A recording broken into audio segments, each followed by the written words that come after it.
Wrap me in a bolt of lightning, send me on my way still smiling. Maybe that's the way I should go, straight into the mouth of the unknown. I left the spare key on the table. I never really thought I'd be able to say I merely visit on the weekends. I lost my whole life and a different. I've said it so many times. We find a way. Congratulations, you guys. 13-3, 6-0 in the division. Yeah! And a first-round bye. I appreciate each and every one of you guys. You guys have embraced everything we've asked you to do. And you guys are truly a team that cares about one another. And I'll tell you what, fellas, that's rare. And that can allow us to do something really special right here. Let's get better. Let's get closer. Yes, sir. You know what I'm saying? Fam on three, man. 1, 2, 3. Fam!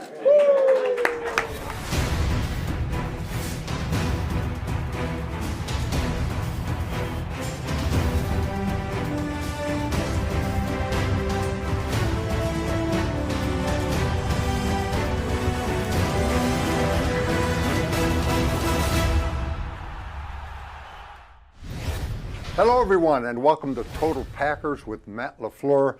Larry McCarren, along with the head coach of the Green Bay Packers. And Matt, 13-3, the number 2 seed, the bye, and the home playoff game that goes with it. Quite a regular season. What do you take away from it? Well, we're just in a pretty good situation. You know, we get a home game in Lambeau. More than anything, I was really happy for our guys and just the resiliency they've shown all season long, the way they've battled, the way they've come to work each and every day, and just really happy for those guys that they're going to, again, get to experience a home game in Lambeau in the playoffs. Of course, it could be either the Saints, Seahawks, or Eagles. How do you approach that? Is it kind of weird not knowing who, and how will you handle that? Yeah, I think more than anything else, we're going to take a good long look at ourselves and do a lot of self-scout, a lot of self-evaluation, figure out the things that we've done well this season and how we can build upon that. But certainly we'll take a glimpse and take a peek at each one of those opponents or potential opponents and try to formulate a little bit of a game plan. Matt, this is just the second time in 52 years that the Green Bay Packers have swept their division. That is really a meaningful accomplishment, is it not?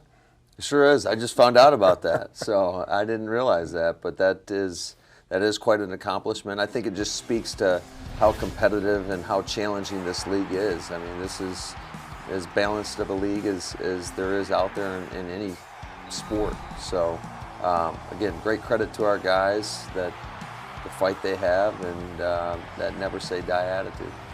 Finished with 5 straight wins. 3 straight over division opponents, the last being the Detroit Lions. What are your thoughts on that game in retrospect? Man, that was hard. It was hard. And you can throw the records out the window. You know, coming off the big Monday night win versus the Vikings, coming into a short week, there were some distractions, and certainly we didn't come out and play the type of football that we want to play. But you got to give the Lions a lot of credit. They battled. We knew they would. They got a lot of guys that are fighting for their own careers, and they gave us everything we could handle for 60 minutes, and we just made a couple plays at the end of the game, and we were fortunate to come out of there with a win. Of course, there was that whatever it takes part of your team's football persona in the final 8 minutes, roughly.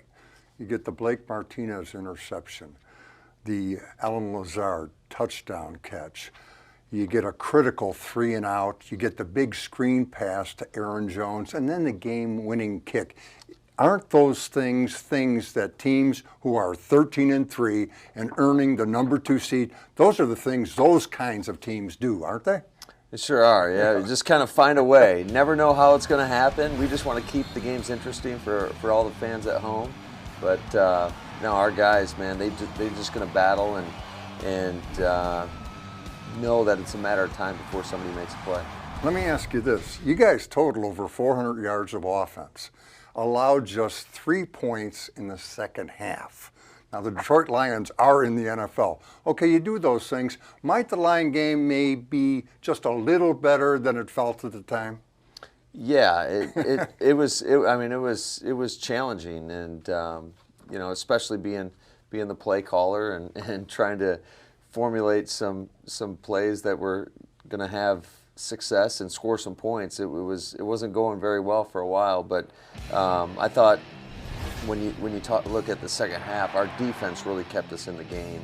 They kept making plays. I think we limited them to 65 yards in the second half, and just allowed us to kind of stay with our plan. And fortunately, again, we were able to make enough plays at the end of the game. We scored on two big third down conversions, and that screen pass at the end of the game, that was just a remarkable play by both Aarons. Got a key block on the second level, and Mason came through it in the end for us. Thank you, Matt. Coming up, Lucas Patrick. Don't go away. Lucas, if you could fill in the blank. We are 13-3 because. Because we care. I think across the board, this is the tightest team I've been a part of in my history.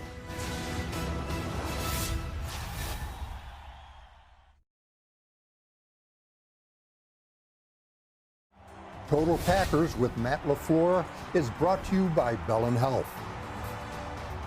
and by Fleet Farm.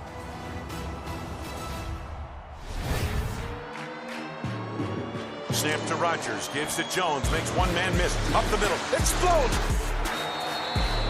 Lofts it over the middle, Lazard leaping grab, touchdown Green Bay!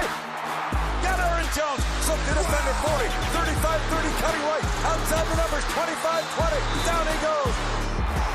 And here's the snap, placement made, kick to the upright, and it's good! Mason Crosby has done it! Welcome back. Joining us now, one of my favorite Green Bay Packers, Lucas Patrick. Lucas, welcome to the program, and you are coming off some kind of weekend. You sign a contract extension, and you play a big role in the win over the Lions. Let's talk contract extension first. What did it mean to you?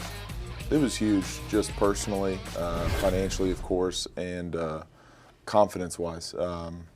Personally, it's really cool to make a second contract. I think that's a good barometer for an NFL player to get to that, because a lot of guys can come in and get drafted and maybe hang around, but to reach a second contract, I feel like you have to do a lot of things that a pro needs to do. Financially, it's that's amazing. I mean, it's great money, and I'm super excited about that. And the confidence level, I think it showed. I felt like the organization was behind me, and I kind of went out there ready to roll. Lucas, you did play well against the Lions. In your first action since the Dallas game, really, your first extended action, what's the secret to being ready? It's a lot of preparation. A lot of credit goes to the guys in our room. I mean, Corey probably, I annoy him probably too much sometimes, but I pick his brain, or when we're installing, I'll ask him, I'm like, hey, how do you fit on this or that? Or in-game talking with Billy and Elgie, who's playing great as a rookie, and the elder leadership we have, and 2 10-year veterans, with Jared just joining us and Brian. I mean, they don't hesitate to give me criticism that's needed, or give me credit when something good happens. And those guys keep me ready. They're always harping on things that I can do better in case I need to go in. And yeah, so it's a big team effort. When I think about you, and I mean this in a complimentary sense, I think of Loco Lucas because of your play style. You will bite, scratch, kick, hold, whatever it takes to get the job done. Where does that play style come from? It's a few coaches I've had along the way. I had a high school coach, Coach Jay Gore. I told him I wanted to play college football, and he was pretty frank with me and said I was soft. So he tried to instill some toughness then. And then one of my college O-line coaches, John Latina, he had a saying, make their mothers worry. So when the Duke O-line, when we go out, we wanted the other team's mothers to worry. And It's the mentality that I feel like if I'm doing what I'm supposed to do and I'm playing as hard as I can, do my 111th, but make my 111th a difference on the field. Lucas, do the guys you're playing against kind of get annoyed? Because you will play to the echo of the whistle. Yeah. I mean, I had the opportunity to play against a premier D tackle in Snacks Harrison. I mean, he's been a stout guy, and I think I annoyed him a few times. He's definitely on the back end of his career, and it was, it's an honor to play against guys who have been stout for so long. But yeah, there was a few times he told me to chill out. So, but hey, that's just what you're signing up for when you go against me. What was the deal with you catching Aaron Jones on the sideline there? What was that? Hey, as we know, 33 special, and if I can save a hit, if that means not hitting the bench on the sideline or a Gatorade cooler or somebody else, I'm willing to take that. But he was running at me, and I was kind of bracing, to absorb him and stop him. But he jumped, and I was like, all right, I guess I'm catching him. So, but yeah, it ended up pretty funny. Well, you were ready for the moment, certainly. Now, as an O-line, you guys had a 100-yard rusher, who averaged 4 yards a carry, and you dropped back to throw it 55 times, only 1 sack. Now, people talk about winning ugly and all that stuff. For an O-line, those are not ugly numbers. Pretty good day for the O-line. Yeah, I mean, it's a team game at the end of the day, so we got the win. But anytime you can have a 1,000-yard back, a 100-yard game, 1 sack, and even 2 guys who really didn't start the game out, I think that's a testament to the guys we have in our room, and just something to build off of. Lucas, if you could fill in the blank, we are 13-3 because. Could you fill that in? Because we care. I think across the board, this is the tightest team I've been a part of in my history. Guys care. Guys are helping each other on both sides of the ball. I mean, even, I go against our defense pretty much primarily. Kenny or Mon or Dean or Tyler or Z, all those guys, Blake, they'll come and be like, hey, man, that was good on that one. Or like I had a conversation with Blake the other day about how I picked up one of his blitzes, and he was like, hey, man, that was good. And then he got me the next time. So we're helping each other outside of just the game. And I think that's so important because when you're relying on, 53 guys to carry you through a full season, because you're going to need some extra guys on these long game or this long season. It really helps. Lucas, good luck in the playoffs, and thanks for being with us. Thank you. Coming up this week's Chalk Talk. Don't go away.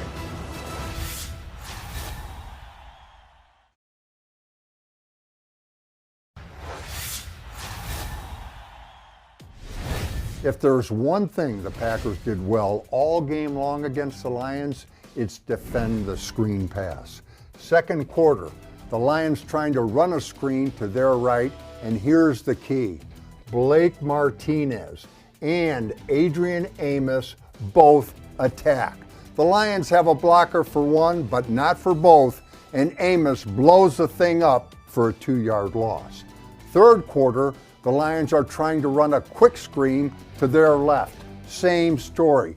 Tremont Williams attacks. Kevin King attacks, and they stop the very dangerous Jamal Agnew for another loss of 2. Fast forward to crunch time. 1:36 left in a game tied at 20. The Lions absolutely, positively have to have this play. But they don't take enough starch out of Dean Lowry, and he is right in on the quarterback. Zadarius Smith is in the heart of the screen. David Blau makes a desperation throw that's way off target, and the Lions are punting a play later. Now compare that screen with the one the Packers run on the ensuing drive. There is one similarity. The Packers don't take enough starch out of a rusher, and he is in on Aaron Rodgers immediately. After that, the similarity ends. The Lions are waiting. They are not attacking. The quarterback maintains his composure under duress and somehow figures out a way to slip the ball to his running back, who initiates his catch one-handed. Meanwhile, Jared Valdir is getting a block, And that Lion who was waiting, he is now getting blocked by Elton Jenkins. And Aaron Jones switches the ball from his left hand to his right, so now his left hand is free for a stiff arm that gets him all the way to the 20. Mason Crosby, get ready. The moral to the story is this: the winners find a way to make that play, and the losers don't. A-Rod just came to the huddle and said, y'all boys ready for a screen? And yeah, of course. I mean, you hear the balls coming to you, you get excited, and then he's like, go make a play, kid. And I looked at him and said, yes, sir. And the Packers explode off Aaron Jones.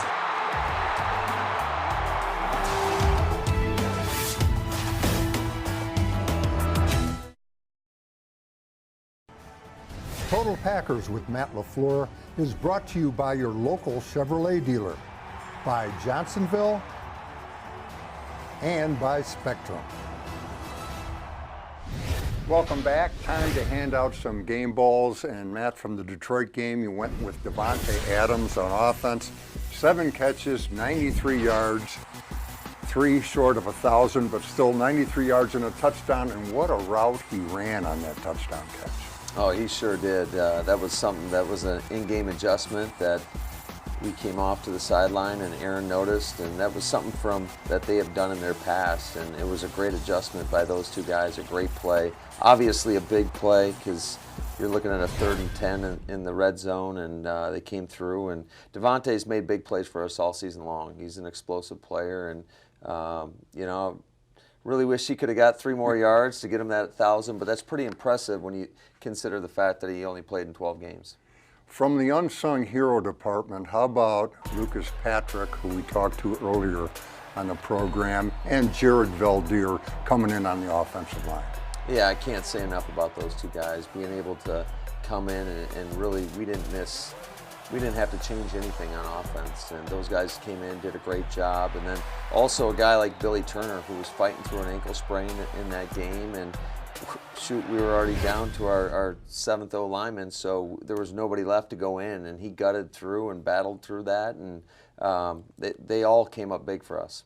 On defense, you went with Kevin King, who looked like he covered well and tackled aggressively.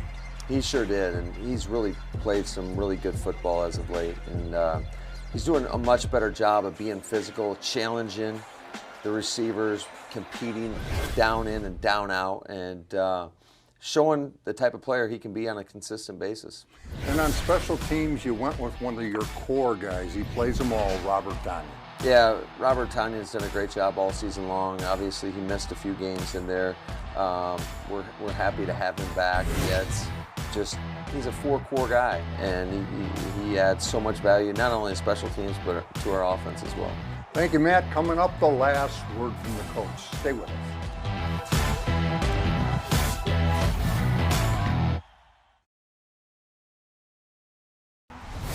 Through the Touchdowns for Hunger program, Sargento Cheese has donated $66,000 to be shared by Hunger Task Force in Milwaukee and Paul's Pantry in Green Bay for touchdowns scored by the Packers during the regular season. Here's a look at the slate of games for Wild Card Weekend. The AFC will be on display on Saturday.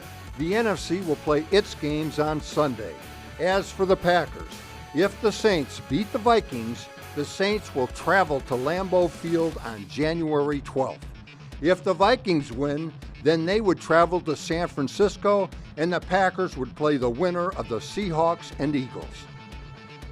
Welcome back. Time for the last word from the coach. And Matt, as you approach playoff football, do you preach a new season theme to your team? How do you do that?